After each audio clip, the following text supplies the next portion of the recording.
Selamat malam, salam sejahtera. Terima kasih karena bersama dengan saya di Nazilin Unity Channel. Ini satu kejutan tangkapan yang paling mengejutkan malam ini oleh SPRM. Kita ucapkan tahniah atas kehebatan SPRM sejak Anwar Ibrahim menjadi Perdana Menteri.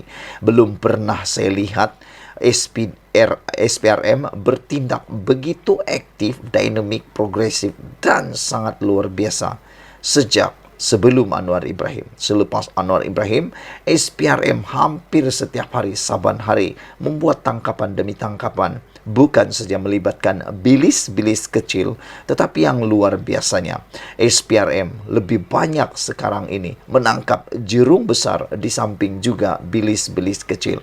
Dan saya sangat setuju bahwa untuk menyelesaikan barah rasuah di Malaysia ini, penyalahgunaan kuasa di Malaysia ini, ia harus dimulakan daripada jerung-jerung besar.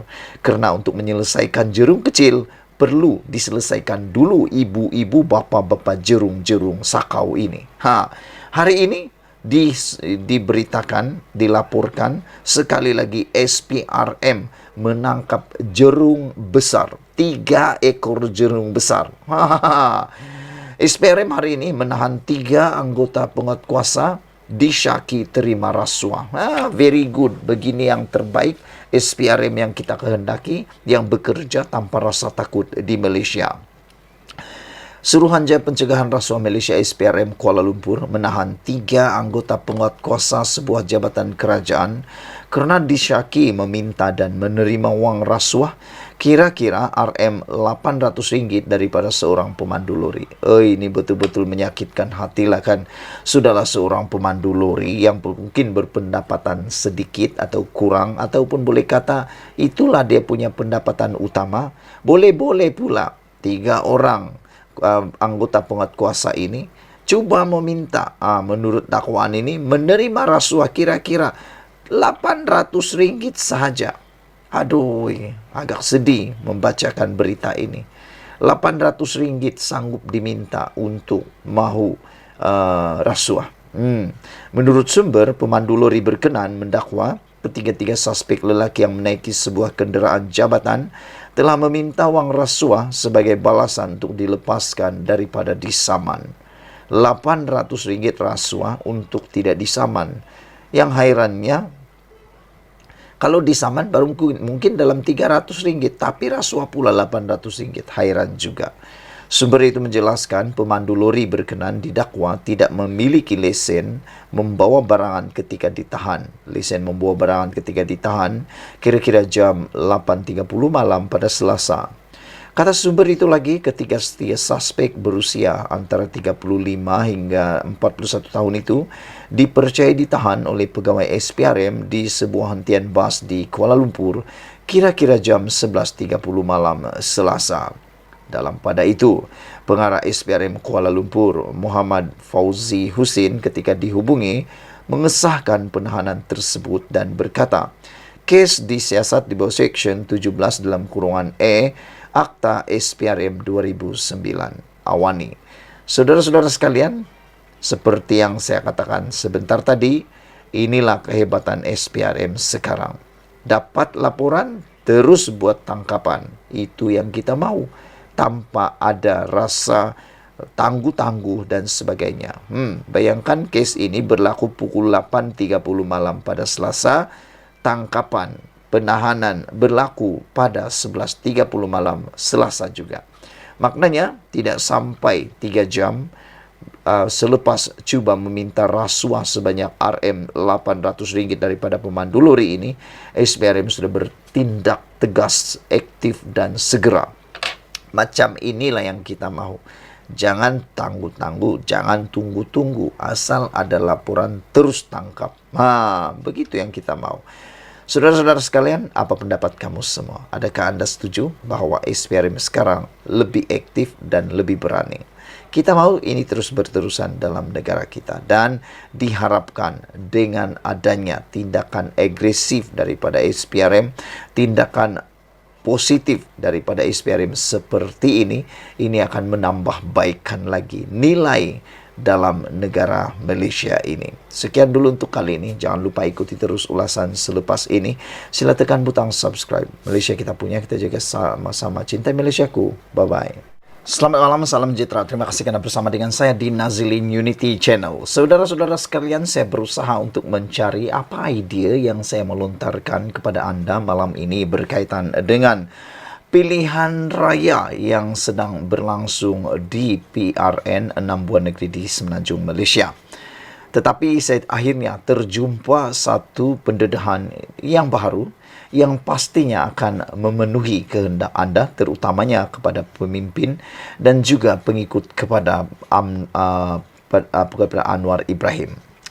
Hari ini diberitakan melalui BH Online, melalui laporan ini mengatakan bahawa Perikatan Nasional sebahagian daripada masalah dan bukan penyelesaian. Wah, ini satu isu yang memang panas dan saya rasa menjentik pemikiran dan hati anda.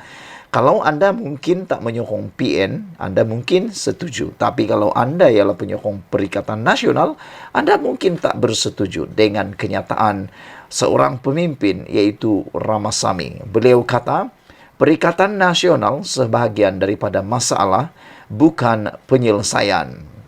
Pengerusi Perikatan Nasional PN Tan Sri Muhyiddin Yassin didakwa menjadi punca utama dalam situasi kerajaan yang dikatakan tidak stabil pada masa sekarang. Timbalan Pengerusi DAP Pulau Pinang, Dr. P. Ramasamy berkata, Muhyiddin mungkin mengkritik pentadbiran Perdana Menteri Datuk Seri Anwar Ibrahim, namun ahli Parlimen Paguh itu harus sedar gabungan Perikatan Nasional sebahagian daripada masalah itu. Saya tidak mengharapkan pengerusi Perikatan Nasional akan berkata apa-apa yang baik mengenai kerajaan perpaduan yang berusia beberapa bulan di bawah Anwar, katanya dalam kenyataan dalam media sosial. Setakat ini Muhyiddin belum menjawab kenyataan Ramasamy. Ramasamy berkata, Muhyiddin baru-baru ini berkata kerajaan perpaduan tiada harapan serta hala tuju serta paling penting tiada jawapan mengenai kemerosotan nilai ringgit selain situasi ekonomi menyedihkan masyarakat B40. Bekas Perdana Menteri itu turut berkata, ketidakupayaan pihak Anwar menangani perkara berkenaan menimbulkan ketidakstabilan dalam negara. Saya tidak fikir Anwar memandang ringan masalah ekonomi dan kewangan negara dan beliau mungkin sudah berkuasa selama beberapa bulan, tetapi beliau pastinya tidak berpuas hati dengan kejayaan itu. Terdapat usaha yang berterusan dan tanpa henti untuk menangani masalah ketidakstabilan politik, ekonomi dan politik yang berlanjutan, kata beliau. Beliau berpendapat masalah yang dihadapi oleh kerajaan perpaduan bukan disebabkan oleh kepimpinan Anwar, tetapi tinggalan daripada dua kerajaan terdahulu iaitu Perikatan Nasional dan Barisan Nasional yang tidak cekap. Tegasnya, Perikatan Nasional pastinya dilihat tidak menyediakan keadaan yang stabil untuk Anwar menangani masalah ekonomi dan sosial negara.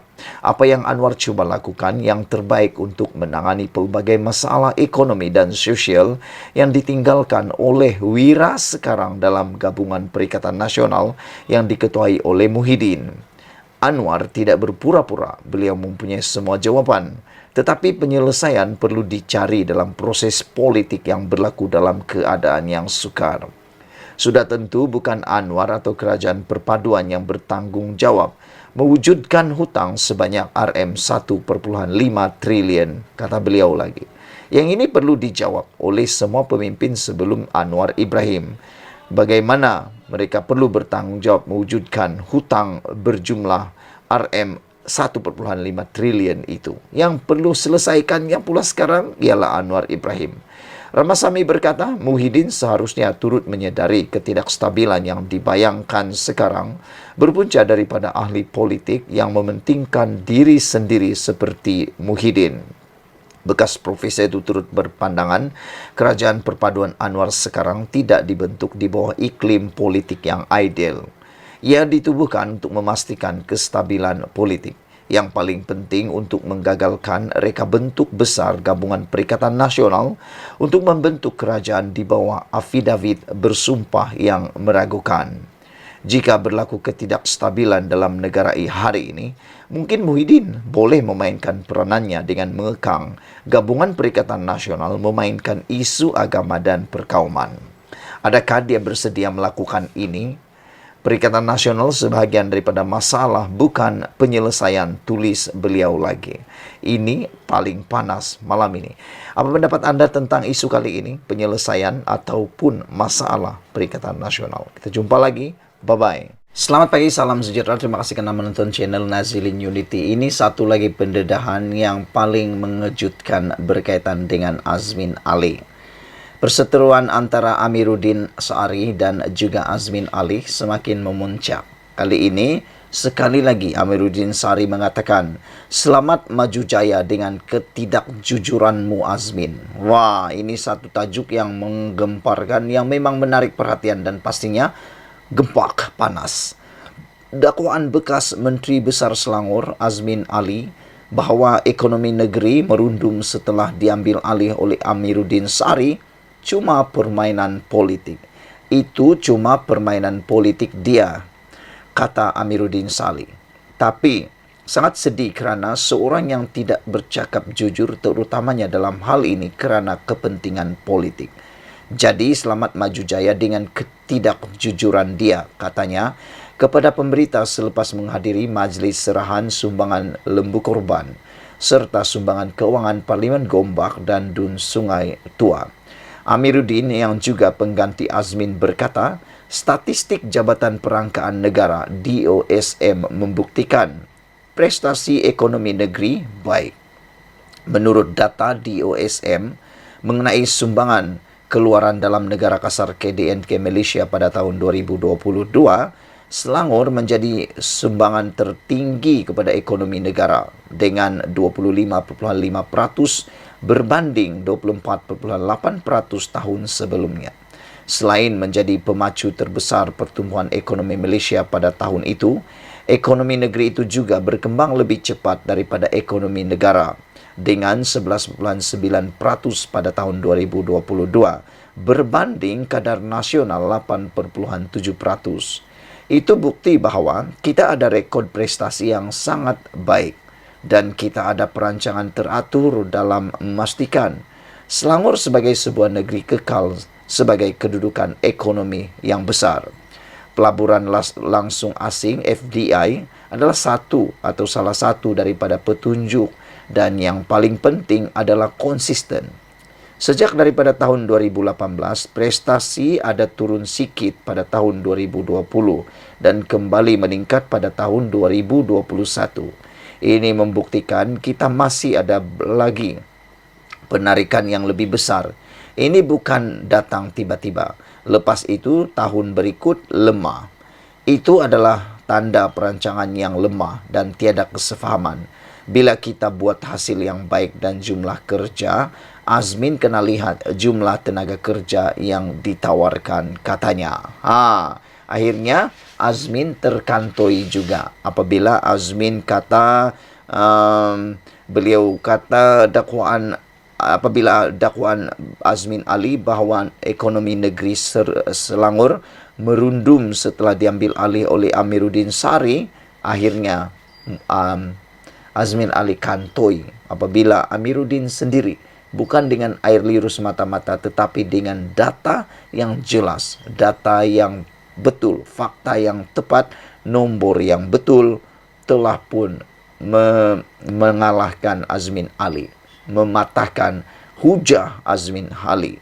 Dan sebenarnya menurut Amiruddin Syari, apa yang dikatakan oleh Azmin Ali itu cuma satu permainan politik semata-mata.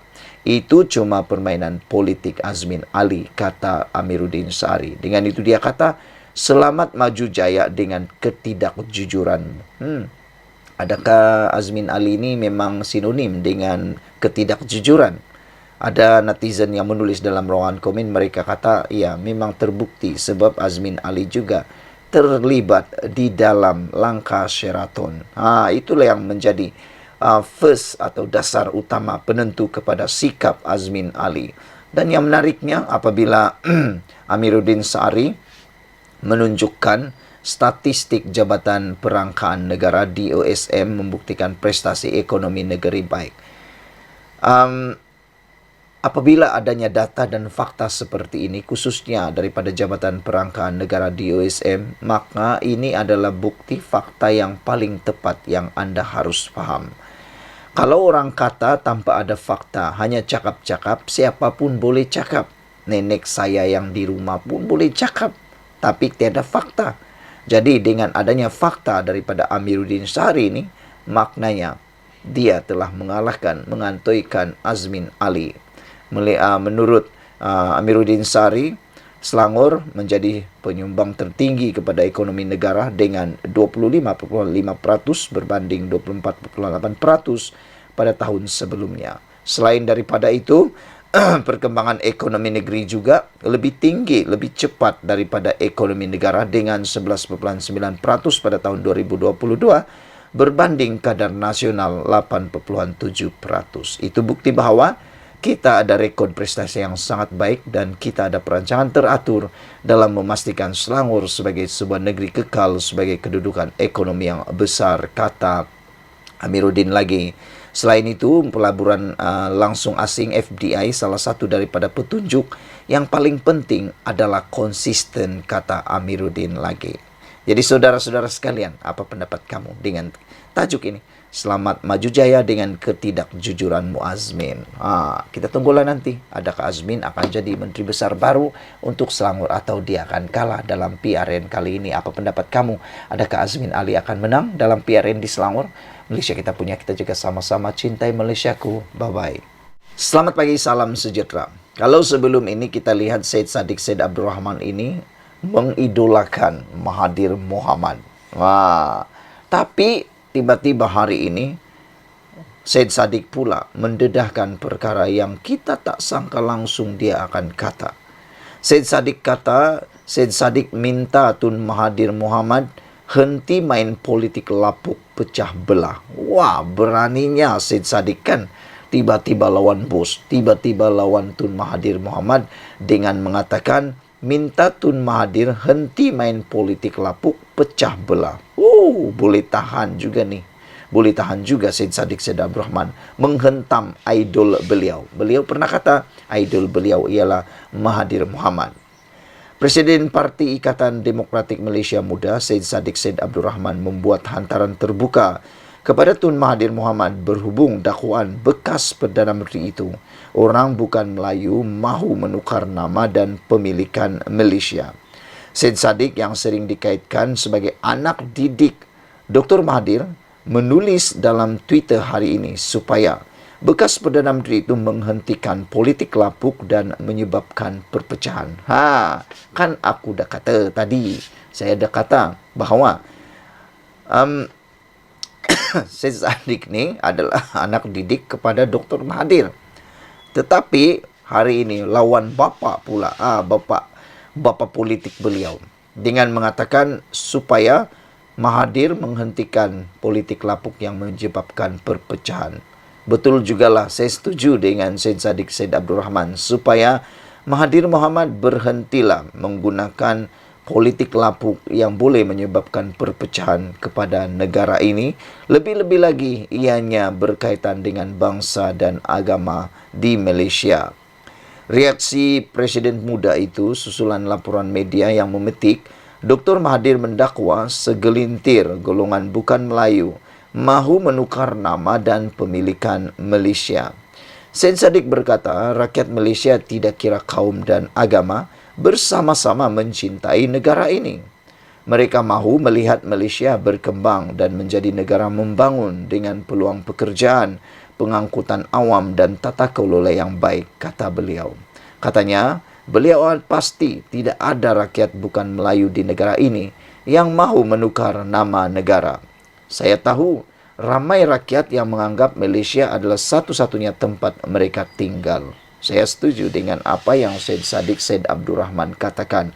Saya juga sependapat dengan Syed Saddiq Syed Abdul Rahman bahawa tidak kira kaum dan agama, semua rakyat Malaysia mencintai negara ini. Selain itu, saya juga setuju dengan Syed Saddiq Syed Abdul Rahman bahawa Malaysia, penduduk Malaysia mahu melihat Malaysia berkembang dan menjadi negara membangun dengan peluang pekerjaan, pengangkutan awam dan tata kelola yang baik. Selain daripada itu, saya juga yakin bahawa rakyat Malaysia, rakyat bukan Malaysia di negara ini tidak mahu menukar nama negara. Tiada yang mahu menukar nama negara. Bahkan seperti yang dikatakan oleh Syed Saddiq Syed Abdul Rahman, benarlah bahawa ramai rakyat Malaysia menganggap ini Malaysia, negara Malaysia adalah satu-satunya tempat tinggal yang kita miliki. Betul, saya setuju itu. Kalau kita semua ini memang satu-satunya negara yang kita sayangi adalah Malaysia. Media melaporkan dalam sidang media awal hari ini, Dr. Mahathir mendakwa rakyat bukan Melayu mahu menukar nama dan pemilikan Malaysia. Bekas Perdana Menteri mendakwa terdapat percubaan orang dari negara lain untuk mengubah Malaysia daripada tanah Melayu menjadi negara berbilang kaum. Malah, Dr. Mahathir mendakwa golongan itu enggan mengiktiraf orang Melayu sebagai pengasas, penduduk tempatan dan pembangun negara. Dan demikianlah angkuhnya mereka yang datang sini. Kita yang jadikan mereka warga negara, tetapi warga negara yang datang ini nak tuntut supaya nama negara kita ditukar dijadikan multiracial country, negara berbilang kaum. Dr. Mahathir dipetik sebagai berkata, saya tidak setuju dengan apa yang Tun Mahathir kata ini. Dan sesungguhnya negara Malaysia ini adalah negara yang amat kita sayangi. So, betul lah seperti yang dikatakan oleh Syed Saddiq Syed Abdul Rahman, walaupun beliau adalah anak didik Tun Mahathir, berani juga Syed Saddiq Syed Abdul Rahman ini mengecam Mahathir dengan mengatakan, berhentilah Mahathir membuat politik lapuk yang boleh memecah belahkan negara ini. Saya pun setuju dengan apa yang dikatakan oleh Syed Saddiq Syed Abdul Rahman ini, supaya Mahathir berhenti membuat hantaran, berhenti melakukan politik lapuk yang menyebabkan perpecahan. Malaysia kita punya, kita jaga sama-sama cintai Malaysiaku. Bye-bye.